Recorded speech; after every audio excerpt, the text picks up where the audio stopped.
Hola, soy Philip Banfla y en el siguiente video me gustaría introducir los fundamentos de la educación híbrida. Lo que voy a compartir es un resumen compacto de teoría y práctica de lo que hemos experimentado en la primavera pasada y, a decir verdad, debería servir como punto de partida para la planificación de decisiones y para reflexionar sobre las próximas fases híbridas en el aula. Tengo un canal en YouTube llamado DigiFan Unterricht y allí he explicado ya un par de aspectos acerca de cómo diseñar el aprendizaje a distancia y en la primera parte voy a compartir algunas ideas preliminares que son importantes para comprender lo que sigue. Luego presentaré axiomas que son especialmente importantes y luego mostraré un par de modelos sobre cómo podría funcionar la enseñanza híbrida. Antes quisiera dejar claro que he formulado estos impulsos sobre el aprendizaje junto con Wanda Klee y Axel Romer para Renania del Norte. Estos impulsos son para mí los puntos centrales de orientación que tienen siempre el sentido de dar indicaciones que muestran que nos movemos en un determinado rango que debe garantizar ciertos estándares. Por ejemplo, la primera indicación señala que son necesarias herramientas digitales y aplicaciones, tantas como se necesite, pero que es mucho más necesaria la empatía y el relacionamiento laboral. Estos aspectos no se pueden contraponer, sino que están interrelacionados. Así están formulados estos impulsos que no presentaré ahora de manera individual, sino que irán fluyendo claramente en mi presentación y en mis pensamientos, y si después se quiere leer esto de manera compacta, incluidos ejemplos prácticos, se puede hacer una búsqueda en Google sobre impulsos para la enseñanza a distancia en Renania del Norte. Allí se encuentra la página donde están enlistados estos impulsos. Wanda Klee, Axel Kromer y mi persona hemos escrito en conjunto un texto sobre ello. Se trata de una recopilación que aparecerá en febrero con la editorial Belz. Brevemente ahora sobre conceptualizaciones. Tenemos enseñanza presencial y a distancia. Creo que estos conceptos ya son bastante claros y yo no quisiera hablar sobre confinamiento o sobre el cierre de colegios porque los establecimientos educativos nunca fueron cerrados, sino que las clases se llevaron a cabo a distancia y continuaron, aunque no de forma presencial. Aquí podría decir que en la educación presencial los estudiantes están en el aula, mientras que en la educación a distancia ellos simplemente no están en el aula. Ahora sobre enseñanza híbrida, aprendizaje semipresencial y aula invertida. Son conceptos que denotan fenómenos parecidos. Por ejemplo, cuando hablamos de híbrido, podemos imaginarnos un auto híbrido que tiene dos formas de tracción que se intercambian. O si pensamos en una licuadora que prepara un batido en el que ya no podemos distinguir realmente entre un pedazo de zanahoria y uno de piña, sino que tenemos un batido compacto en el que todo está mezclado. Esto juega tal vez un papel más determinante en el modelo de la clase invertida, en la que se trata de instrucciones y una fase de ejercicios de profundización. Es así que esta división de la clase en fases puede ser invertida, partiendo de que la instrucción se lleva a cabo de manera individual en la enseñanza a distancia, mientras que la fase de ejercicios o de profundización se lleva a cabo en la clase presencial. Básicamente diría ahora que se trata de un tipo de combinación de la enseñanza a distancia y la presencial, y por eso la denominaré conceptualmente como híbrida. Ahora explicaré módulos y grupos de aprendizaje. Una unidad de aprendizaje puede ser dividida en módulos, que pueden ser representados como las horas escolares, pero también pueden ser definidas de otra manera. Esto lo explicaré brevemente. Y grupos de aprendizaje se entienden como partes de una clase o de un grupo de alumnos, en los que se pueden organizar y dividir las clases. Ahora me referiré a los axiomas. Los axiomas son suposiciones que no se pueden ni se tienen que fundamentar. Yo voy a fundamentar solo un poco algunas de estas suposiciones, pero en realidad se trata de los aspectos de los que yo parto. Si ustedes ven y dicen, no, yo no quiero partir de esto, entonces está claro que ustedes llegarán a unos resultados y conclusiones distintos a los míos o a los nuestros. De principio, no es posible imaginarse a la educación a distancia diciendo, ok, tenemos educación presencial y la emularemos en un marco digital. Ahora estamos intentando encontrar una aplicación adecuada para cada forma y método de la educación presencial en la educación digital. Esto no podrá funcionar ni funcionará. Esto puede verse de la manera más sencilla allí donde el sistema educativo está realmente debilitado en este momento. Se trata de los exámenes y de la cultura de examinación, que ya en la educación presencial no funciona para nada, absolutamente, porque genera presión, porque no es justa, y esto ya sería otro tema. Pero si intentamos reproducir esto en el ámbito digital y pensamos ahora en producir exámenes para ello, entonces esto conducirá a una situación de control insoportable e imposible. Y allí es donde podemos ver que lo que parcialmente se está desgastando en la educación presencial no se puede emular de ninguna manera en la educación a distancia. Y la consecuencia más sencilla es que los horarios escolares no se pueden transferir, como uno puede imaginarse. Tenemos horarios escolares digitales que funcionan exactamente igual como cuando los alumnos están en el salón de clases, y esto no funciona. Por eso, siendo yo una persona que planifica la educación a distancia, tengo que reflexionar sobre cómo puedo lograr rutinas y rituales que son posibles aún cuando el encuentro presencial no es posible. Y partiendo de este concepto de rutina y rituales, por ejemplo, en el colegio en el que yo trabajo hemos realizado por largo tiempo un ritual mañanero durante la educación a distancia. Esto significa que la clase se encontró cada mañana antes de iniciar el día escolar, antes de empezar a aprender, y el profesor que había aprendido a hacer malabares, igual que los alumnos que aprendieron a hacer malabares con varios balones, se encontraron para mostrarse mutuamente lo que habían aprendido, para observar el desarrollo, y se dio lugar al intercambio. Y recién entonces comenzaba el aprendizaje en el día. Otra clase, por ejemplo, empezaba con un juego en línea. Eran juegos en línea sencillos que se jugaban de manera conjunta, en tiempos determinados. Frecuentemente eran los viernes para cerrar la semana.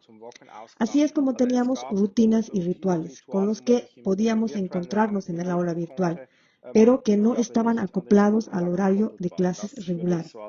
Y a esto se le puede llamar una primera consecuencia de esta acción.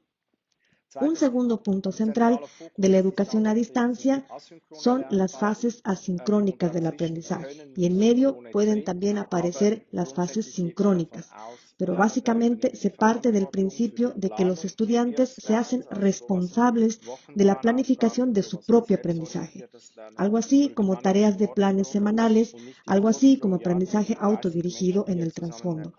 Y no con la idea de que se trata de que 30 alumnos se encuentran en la clase y que solamente pueden aprender cuando lo hacen todos al mismo tiempo.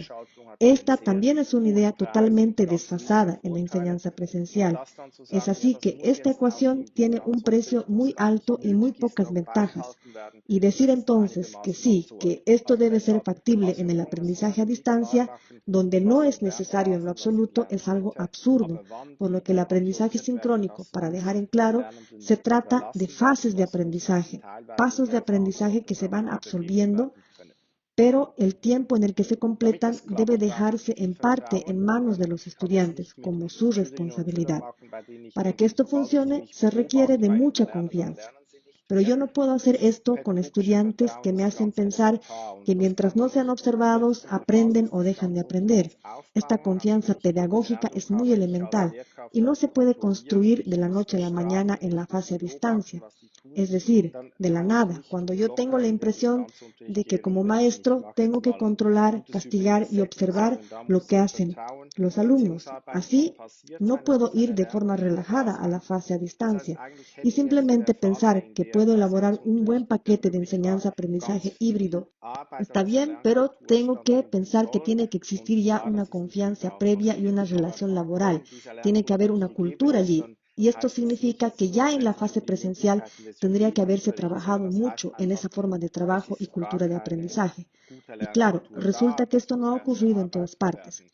Pero cuando esa cultura de aprendizaje no existe, Tampoco significa básicamente que no hayan posibilidades para el aprendizaje híbrido, sino que simplemente no hay una buena cultura de aprendizaje y que ésta tiene primero que ser trabajada.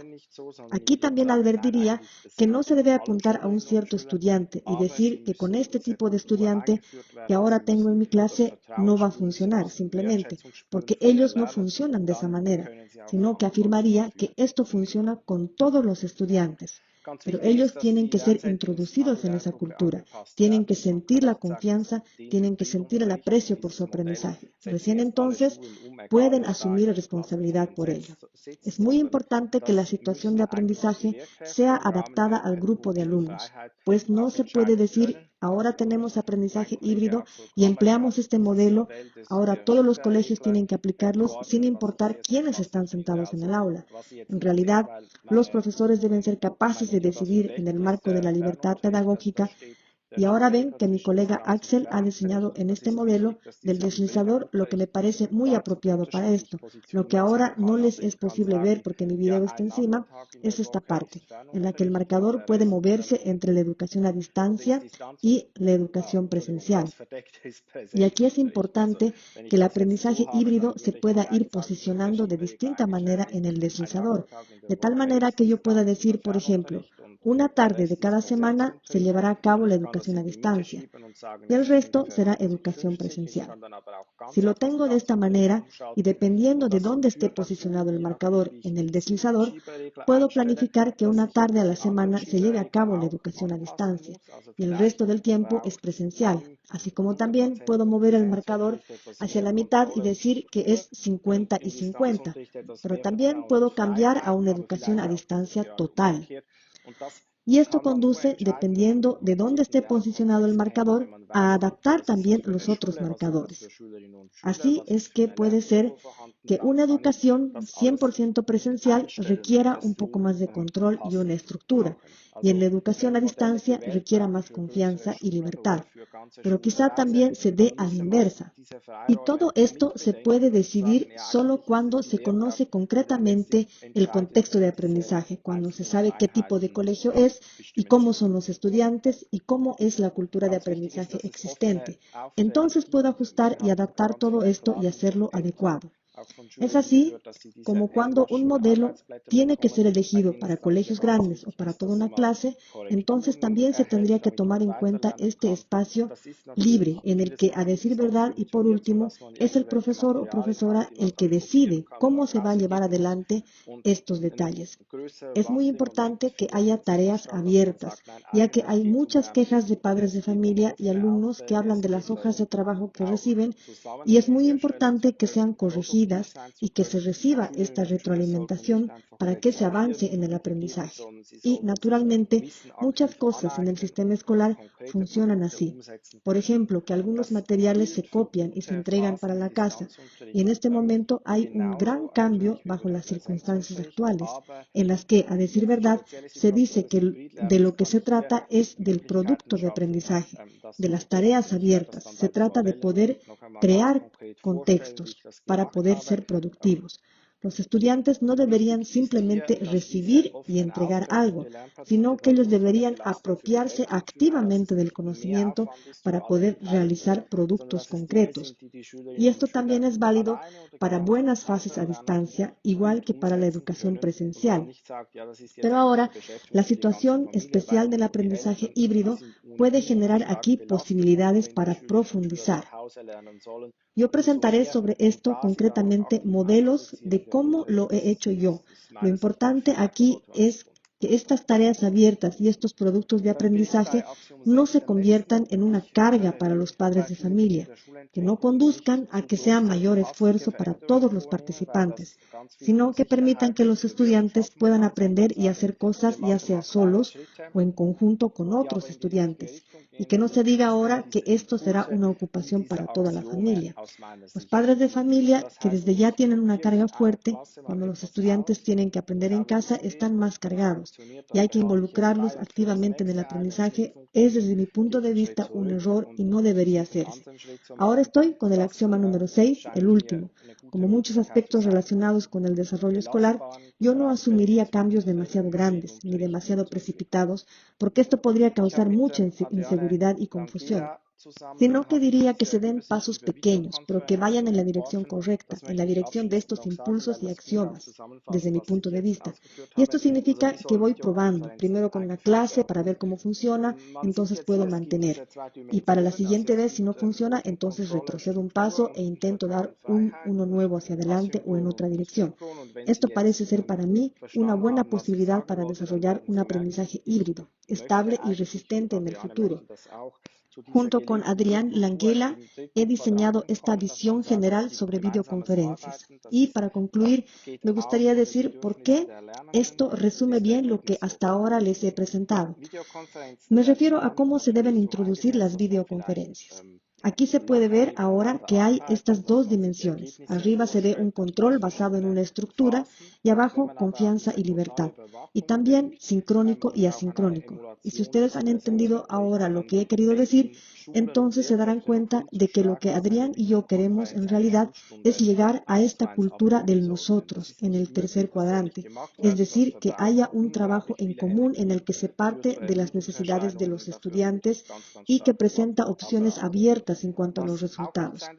Las videoconferencias serán empleadas naturalmente con el objetivo de que se pueda trabajar libremente unos con otros, presentándose mutuamente los resultados obtenidos. Allí, las diferentes fases están presentes, pero cuando se piensa en esta vigilancia total y en una emulación de las clases presenciales, entonces los estudiantes y los profesores piensan que las videoconferencias son exactamente lo mismo que una hora presencial. Esto no es posible, esto no debe hacerse así. Esto desgasta muchísimas energías y conduce a que se presenten signos de fatiga. Por eso desaconsejaría fuertemente esto. Lo que tampoco tiene que ser es lo que se encuentra en el lado derecho y se trata de un caos sin preparación. Esto no se puede leer en el folio porque el video aparece encima. Aquí pasa que nos encontramos y entonces simplemente pasa o sucede algo a lo que le falta estructura. Y esto me parece muy problemático. Así es que partiendo de las videoconferencias, uno se puede dar cuenta en gran medida de los supuestos y el funcionamiento de la enseñanza híbrida. Las buenas conferencias significan para mí que me siento satisfecho, que no hay signos de agotamiento, y si partimos de esto, entonces puedo darme cuenta, por ejemplo, de que las presentaciones largas de una persona no son un formato adecuado para una videoconferencia, sino que las exposiciones largas puedo archivarlas, así como este video que estoy haciendo, y ustedes pueden verlo cuando tengan tiempo y que pueden interrumpir también cuando deseen, pueden hacerse un té, pueden cambiar si encuentran que no les parece interesante. Nada de lo que digo, entonces tiene sentido no seguirlo. Pero si hago una reunión en Zoom, por ejemplo, y yo hablo durante una media hora sobre enseñanza híbrida, entonces es una sobrecarga para ustedes. Y es un formato sin sentido. Entonces pensemos cómo podemos llegar a esta cultura del nosotros activa, viva, a través de todas las formas del trabajo híbrido. Esto me parece que es el aspecto central. Ahora llegado a la tercera parte, que es muy breve, trata de los modelos. Básicamente se pueden imaginar esto como sigue. En la parte izquierda, si partimos de la enseñanza híbrida, ustedes dividen un grupo o una clase en diferentes subgrupos y cada subgrupo tiene distintos módulos que aprender. Entonces tienen el módulo 1, luego el módulo 2, luego el 3 y esto va conformando el desarrollo de competencias. Naturalmente también es posible ver que lo que está encerrado en un círculo rojo pueden ser módulos presenciales para cierto grupo y luego pueden haber o tener lugar dos módulos presenciales y la pregunta ahora es ¿cómo divido el todo y cómo funciona especialmente desde el aspecto técnico si pensamos que todo está conectado técnicamente? O sea que yo hago ahora una hora de clases y tengo un par de alumnos que participarán desde su casa. Esto no puede funcionar por la sencilla razón técnica y puedo mostrarles ves aquí en el video de Ulf Neumann, quien conduce a un robot que se mueve en el aula, el robot que cuesta más o menos 900 euros y que también está equipado con un micrófono. El robot sigue a la persona en el aula, identifica de dónde viene el sonido o quién es la persona y lo enfoca, siempre que se mueve en la habitación. Se necesita una técnica para el micrófono, una técnica para la cámara, que simplemente no existe en las aulas. Así que no se puede partir de que esto sea posible técnicamente. Pero cuando yo tengo una buena clase presencial en la que hay formas cooperativas de aprendizaje, en las que interviene mi diversidad metodológica, que presenta una alta intensidad de aprendizaje, entonces es muy difícil trazar el mapa técnico para poder recibir todo esto en casa. Esto es lo primero. En segundo lugar, si alguien quiere participar de la clase desde su casa, entonces el profesor tiene que estar activo en la videoconferencia y tiene que poder percibir muchas señales que también pueden ser transmitidas de manera digital. Por ejemplo, yo puedo escuchar activamente. Entonces se piensa bien, esto es algo que se puede hacer cara a cara y funciona. Tenemos contacto visual, hago mímica, gesticulo para interactuar y de vez en cuando digo, ok, he entendido y se puede ver de alguna manera cómo me siento. La misma escucha activa existe también en el aula digital, pero para esto tengo que percibir cómo alguien está escuchando. Así que un profesor que está presente en el aula y que al mismo tiempo dirige una videoconferencia tendría que estar prestando 100% de atención en ambos lugares. Y esto no puede funcionar. Esto significa que se volvería al trabajo pedagógico en equipo o algo así, donde alguien modera la videoconferencia y alguien dirige la clase presencial. Esto puede funcionar así, pero no funcionaría desde el punto de vista técnico, didáctico, de atención, económico y tampoco desde el punto de vista de personal escolar. Si yo digo, ok, tengo módulos aquí y estos se llevan a cabo al mismo tiempo a la distancia como presencialmente, uno puede olvidarse de esta idea. Así que estamos otra vez sobre el tablero de dibujo y tenemos que pensar si podemos preparar algo que se pueda hacer desde casa de forma asincrónica, pero también se puede hacer en la clase presencial de manera sincrónica. ¿Tiene esto sentido? ¿Funciona? Esto depende fuertemente del grupo o clase. Naturalmente hay variantes que se pueden introducir ahora. Podría mostrarles algunos modelos como el que sigue el principio de la pecera, por ejemplo. Esto quiere decir que hay un círculo interno que discute un tema, tal vez hace experimentos o prueba cosas. También hay observadores que observan desde afuera, que dan retroalimentación, quizá escriben un protocolo y que profundizan los conocimientos. Es así que si yo hago una descripción de funciones y digo que los alumnos que están en casa participan del aprendizaje o del evento de aprendizaje, entonces sé que tienen un rol que está adecuado a las condiciones técnicas que tienen. Entonces está bien. Si decimos, por ejemplo, que alguien se encarga de investigar, de buscar informaciones complementarias, entonces aparece en pantalla y puede explicar brevemente todo lo que en la clase presencial no fue dicho aún. Esto está bien y puede funcionar muy bien, pero exige también una alta capacidad didáctica y que los estudiantes hayan entendido bien el rol y que tengan ganas de llevarlo a cabo. Ahora la variante que fue trabajada por Philip Staller establece que nosotros preconectamos, es decir, que hay una instrucción en línea y una fase de trabajo en la que se ofrece a los estudiantes un compañero de trabajo, un tándem. Aquí puedo hacer quizá 2 grupos o tal vez organizar 3 o 4 grupos de estudiantes que conforman un equipo de aprendizaje y que reciben una instrucción, por ejemplo, a través de un video o una instrucción en línea sobre un tema y con una tarea en base a la que podemos decir se dará un producto o resultado de aprendizaje, que profundizarán sobre algún tema o aspecto que al final deberían manejar y dominar. Luego viene una fase presencial, en la que es posible hacer preguntas y en la que el profesor ofrece profundizar el tema. Y bien, primero para un equipo de aprendizaje, luego para el siguiente, y luego el tema se da por concluido. Esto no es ahora visible en este esquema de resumen. Luego viene la siguiente fase de aprendizaje, con los mismos equipos de aprendizaje y nuevamente con una instrucción en línea, nuevamente con preguntas, con profundización y una vez más fase de preguntas y de profundización. Y esto funciona muy bien. Yo he aplicado este modelo de tal manera que en estos módulos, módulo 1 y módulo 2 que he intercambiado, un módulo era de análisis y en él he escuchado, por ejemplo, podcast con toda la clase y el módulo 1 era de análisis de podcast. Y en este módulo, en el módulo siguiente, se daba la elaboración de un podcast propio. Así que ahora en las clases funciona así.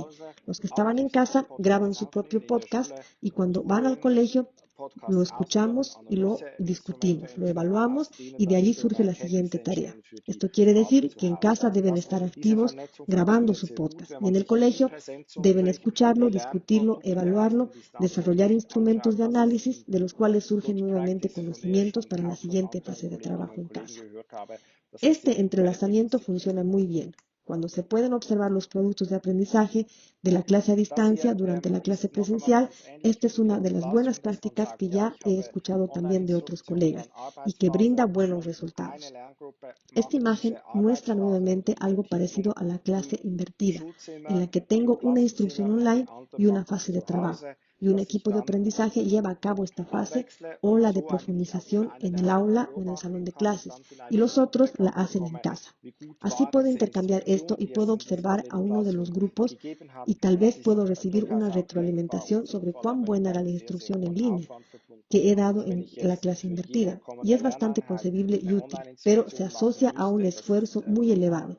Si tuviera que preparar para cada unidad de enseñanza futura una instrucción en línea, esto no podría darse. Yo no podría hacerlo para mi clase y tampoco funcionaría para la mayoría de los profesores. Por eso estos modelos son atractivos naturalmente, si funcionan, pero no debe conducir a una sobrecarga de los estudiantes. Y con esto llego a la conclusión en la que también se señala en la parte de abajo que no debe haber una sobrecarga, lo cual me parece que es muy importante, y algo decisivo es igualmente que los estudiantes participen desde adentro, que se piense en cómo es un día de clases para un estudiante en el marco de la enseñanza híbrida. Esto no lo han hecho las universidades, por ejemplo. Se han olvidado de que cuando alguien tiene una actividad presencial y después una videoconferencia, esos estudiantes necesitan un lugar en el que tienen que participar de la videoconferencia. Entonces hay que pensar en estos aspectos. Y junto con los estudiantes se puede hablar sobre cómo fue la semana, qué ha funcionado y qué no ha funcionado, qué fue bueno, sobre el ritual y si debemos cambiar algo en él. Esto me parece muy importante. La clase presencial no debería ser una transferencia de conocimientos, sino que debería ser utilizada para reflexionar, para intercambiar y aportar perspectivas. Y los profesores deben apoyar fuertemente a los estudiantes para que puedan planificar clases asincrónicas y cooperativas. La enseñanza híbrida es una enorme oportunidad para decirles a los estudiantes que tienen que ser responsables de su propio aprendizaje, que tienen que planificar su propio aprendizaje, que tienen que ser conscientes de llevar los pasos de su aprendizaje en orden, y que hacer esto no debería percibirse como una sobrecarga, sino como una oportunidad que requiere también de suficiente tiempo. Y cuando me refiero a la sobrecarga, me refiero también a que los padres no deberían ser sobrecargados. La educación a distancia no debería significar una carga adicional para los padres que ya tienen sus propios y numerosos problemas en una situación que para nada es sencilla. Los padres no deben ser maestros sustitutos, tampoco deben ser de pronto una sobrecarga para los estudiantes, en la que tengan demasiado que hacer. Productos de aprendizaje que paralelamente a toda la materia que tienen no funciona, sino que la materia de aprendizaje debe aparecer como telón de fondo y a largo plazo, ya que de todas formas no deberíamos partir de la materia y tampoco debe ser así para los estudiantes que tienen ya mucho que retener y retroalimentación que dar. Así no puede funcionar. Se tiene que preguntar constantemente a los padres y maestros y a los estudiantes cómo se ve la carga temporal y si pueden seguir así, si es un modelo sostenible. Cuando la energía que se tiene en un escenario catastrófico y se piensa que se puede recuperar esta energía durante los meses que vienen, esto conduce a una enorme sobrecarga y al colapso del sistema, y esto no debe ser. Se tienen que hacer las cosas de manera que incluyan etapas de descanso y que los estudiantes no digan que al aprender o que el aprender es un estrés para ellos, sino que el aprender funciona también así durante toda la vida.